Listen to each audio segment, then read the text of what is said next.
Hey y'all, thought I'd do a video to show you how I pack the car for long or short trips. Little bit of background, I've been car camping for as long as I can remember. Even when I was a kid, we used to all pile into a 15-passenger van and go on month-long trips out west and up into Canada, just various national parks and stuff. So I thought I'd do a video and just show you some of the things I've learned and just the way that I like to pack. Might not be for everybody. So one of the biggest things that I value is ease of packing and unpacking.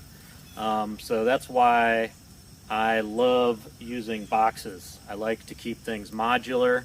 It makes packing easier because you can take the box to wherever you need to pack, whether it's in the house or in your garage or whatever. Get all the stuff in it. Generally, I leave all of my gear that I'm taking in these boxes here. These are all the boxes that go on the roof with the exception of these two small ones. And again, I like keeping it modular because it just makes it easier to pack. And then when you get to camp, you can take the box to wherever you're trying to set something up, as opposed to pulling out one piece of gear from a cabinet or, pulling things out one by one. I just find it makes it a lot easier to just take everything you need in one box. So I'll go ahead and just go over what I keep in these boxes here, and then we'll go check out the back of the car and then the side of the car. Just kind of give you an overview of how I like to pack things and some of the things that I've learned and just what works for me. One of my biggest pet peeves, and this, if you like to pack this way, that's totally fine. It's just something that it always bothers me. But I like trying to stay organized when we're camping, and one of my biggest annoyances is when everything is just thrown in the car, and there's not really any organization. Like when you need to find something, you're rummaging through all kinds of separate things. So that's one of the reasons I've learned, and I used to do that myself. That's one of the reasons that I've learned that I like keeping things organized and modular as much as possible. So let's go over what I keep in these boxes here. This first box here is the BioLite fire pit, which is not really a must. It is a really nice thing to have, even if you're just stopping and camping in more undeveloped areas, because it lets you not have to build a fire on the ground, and you can put the fire pit or the fire wherever you want in whatever area you're camping in. So that's a nice thing to have. I keep it in this Plano box, keeps it nice and dry. And don't have to worry about beating it up when I'm moving it around, and I can keep it up on the roof of the car. So that's what's in that one. This box here is just kind of a catch-all. Right now it's got a couple floaties in it because I'm going up to the lake this weekend, so I just keep that in there. I also keep the portable toilet along with waste bags inside there, and if it's going to be colder, I'll throw the Mr. Heater Buddy, little propane heater, will stay in there also. But that box is usually not packed too tightly, so it gives a little bit of extra room for anything else you might need to throw in there. This bottom box is where I have the tent. So we carry a tent in case we don't want to sleep in the car or we're staying somewhere longer. We can set up the tent. I also keep my Kelty Discovery Shade is in there. The Kelty Discovery Shade is basically the exact same thing as the REI Alcove, both of which have been discontinued, but it's really nice. If you find one, I recommend getting one. It's got nice steel poles and everything. So I keep that in there. And then I also keep probably like 5 to 6 extra just poles to help with, putting up tarps. And, you never know if you're setting up a big camp setup. Having extra poles is nice. So that's what all lives in there. Moving over to these boxes, this top one is the kitchen box, which is where, of course, self-explanatory, where all the kitchen gear is. So pots, pans, cups, forks, plates, etc., cooking utensils, all that kind of stuff is in that. The stove is in a separate bag that actually goes in the car. So yeah, that's the kitchen box, and I try to keep that kind of loosely packed. I don't like to pack everything so tight that I have to put everything back exactly as it was before. It just makes it a little easier to just be able to throw stuff in there rather than having to perfectly organize it. And the bottom box is what I like to call my camp box. So that just has all kinds of general stuff that I would use around camp. So stakes, paracord, things for cinching paracord down, duct tape, patch kits. It's got some citronella candles in there, a hammer, a couple hatchets, some fire starter stuff. So just all the kind of general use items for around camp. So it's a bit of a catch-all box, but it does have a defined category, I guess. Yeah, so that's all those boxes. And then these two boxes, this one is actually empty. So these are actually just kind of like a box for me and a box for my wife. That's just kind of a catch-all that can sit in the car behind the front seats. And the nice thing about these MTM case guard boxes is that they'll actually fit right behind the front seats, and you can still lay the front seats completely flat and they'll still fit under there and, you know, help keep whatever you got in there from getting crushed. So that's one of the reasons I really like these cases. So these are just catch-all boxes, really. All right, so on to the back of the car. First thing, this goes on the outside of the car. This is a spare tire bag from Blue Ridge Overland Gear.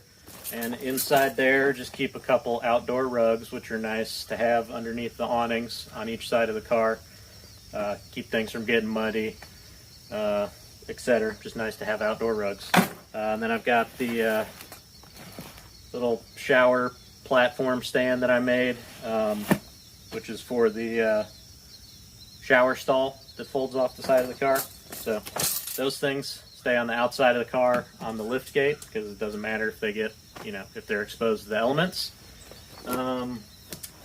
Inside the car, got the two chairs from Blue Ridge Chair Works. Again, you know, as I said in my video about those, they're a little awkward to store. Haven't quite figured out like a nice place for them yet, but you know, they work fine just sitting on the platform here. And then I've got my Exped Megamat Duo, which is the best camping mattress I've ever owned. I love it. It's very comfortable, inflates easily. I do have an electric pump that I actually use to inflate it, so that makes it even quicker, but it's pretty easy to do by hand since it's somewhat self-inflating. And underneath here, we've got a couple more of the MTM boxes, which, you know, fit perfectly stacked underneath my platform, which I love. This box is, yeah, this is just general, like, on-the-road eating stuff. So it's got a couple cups, some forks, some paper plates, and I would normally put, like, snacks and stuff in here, so whenever we would stop, you know, just to have lunch or something, this is where all the stuff that doesn't need to be refrigerated would go. And underneath is basically just coffee supplies. So we got the coffee cups in there, got a little propane single burner stove in there, and the French press, so you can just stop and heat up some coffee, or, you know, if we've stopped and slept in the car overnight and we're getting up and getting ready to go quickly, that's all there and easy to get to, as opposed to the kitchen box, which would be on the roof. So that's what stays in there. And in the middle, we got a couple of the Reliance water containers. I think these are like 3 gallons, if I'm not mistaken. I could be wrong, so don't quote me on that. So I got 2 of those. There's one here and then one right in front of it, and those fit nicely under the platform as well, just to have some either potable or water just for washing stuff in the car. And then over here, I've got my Albacool mini fridge, which it's not a huge fridge, but I find, you know, we don't really carry a whole lot of stuff that actually needs to be refrigerated. So like lunch meat and just, you know, little things. We also usually carry a cooler in the car, which goes up in the front. So yeah. Oh, and then there's a couple compressible thermarest pillows on the side there. And this really, right here, what you see is pretty much as full as the car is going to be, whether we're doing like a short camping trip over the weekend or if we were doing a whole cross-country trip. This is about as full as I would try to keep it. And one of the main reasons for that is that I've set up the element so that we can convert it to the sleeping setup without having to remove or store any gear outside of the car that's not already outside of the car. And the reason we do that is because it's nice to be able to, you know, stop and sleep between destinations without having to find somewhere to store a bunch of stuff in the car. So we can stop at a rest area or like a Walmart parking lot and convert this to the sleeping setup in like 10 or 15 minutes, and nothing is unsecure. Everything's still in the car or on the car, which really just makes it easier to sleep and then get going again in the morning. So over in my little side cabinet here, this is basically the power center. So all my solar and charging controller stuff is behind the flat part of the panel there. It's all stored on the inside. And I keep a couple portable battery packs here, and those get charged from the solar batteries, which are under in the spare tire compartment.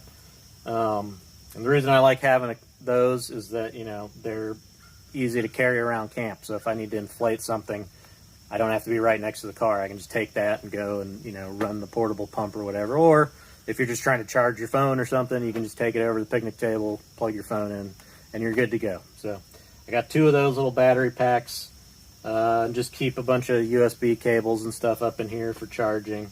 Yeah, that's pretty much all that's over in these cabinets here is just charging stuff. So that's the power center. So in the front part of the back of the car, just behind the front seats here, this is where we would keep under the platform here, sleeping bags and clothes. And if we want, we can put an extra cooler under there. We've got a couple clothes bags that are kind of square canvas bags, and they fit perfectly underneath here. And then that still leaves us with some space in this middle area here, which, as I pointed out earlier, a couple of those smaller MTM boxes will go right here behind the seats, which, you know, you can still lay the seats flat with those underneath there, so those don't get in the way. And they also keep whatever you got in them from getting crushed, which is nice. But usually we'll just throw like boots and shoes and stuff in this area, because that's stuff you want to be able to get to pretty readily. Then up top here, of course, you've got my trusty cargo net, which I love this thing. I use this thing so much. I was a little disappointed to hear that some of the older Elements don't actually have the handle on the driver's side, so it makes it a little difficult to set it up like I've got. So sorry if you guys are out of luck for that, but I've gotten a ton of use out of this net. This is one of the first things I ever kind of did as a mod on the Element. But I've got a 2-layer one, so this bottom layer can shove lighter stuff in there like jackets and shirts and, you know, whatever. And then the top layer can put heavier stuff. So in there right now, I've got my extra auxiliary 150 watt portable solar panel that I can plug in when we're parked. Adds another 150 watts to the solar system. I've got the tent, the Ella tent that goes on the back of the car on the lift gate and tailgate. I'm still kind of evaluating that, so I'll do a video on that at some point. Then, you know, just hats, toilet paper, like I said, jackets, just all kinds of stuff that you want to be able to get to regularly is thrown up in the net. So it's easy to open the doors and grab it in or put it out. So love that thing. Super useful. Then another thing that we find super useful is these little, just putting these little bins on the dashboard. So I've got a Cover King dash cover. It's like the tweed. It's not actually tweed like you would think of, like you used to find in old VWs and stuff. But it's enough to where, you know, I just put some Velcro on the bottom of those containers and they just stick right on there. And we use those little containers all the time just for like throwing loose stuff in there. You know, in addition to the tray over here is nice, but now I get one on my side too for the driver. Of course, you want to be careful what you put up there because it's going to be in the sun on the dashboard a lot. But again, that's just a super useful thing to have when you're traveling. So yeah, we get a lot of use out of that. Yeah, there you go. Hopefully, you know, maybe found some useful information out of that, or just enjoyed seeing a little bit more of my setup and how I like to pack the car. Again, for me, it's you know, 2 or 3 main things is keeping things modular. Makes it easier to find your gear, makes it easier to pack your car, and it makes it easier to unpack your car when you get home. And also, you know, being able to set things up where you are in camp. It's nice to be able to take the box to where you need to set up, as opposed to grabbing single pieces of gear here and there. yeah, so like I said, I've been car camping a long time, so this is just kind of how my setup has evolved, and I thought I would share that with y'all, and I hope you enjoyed it.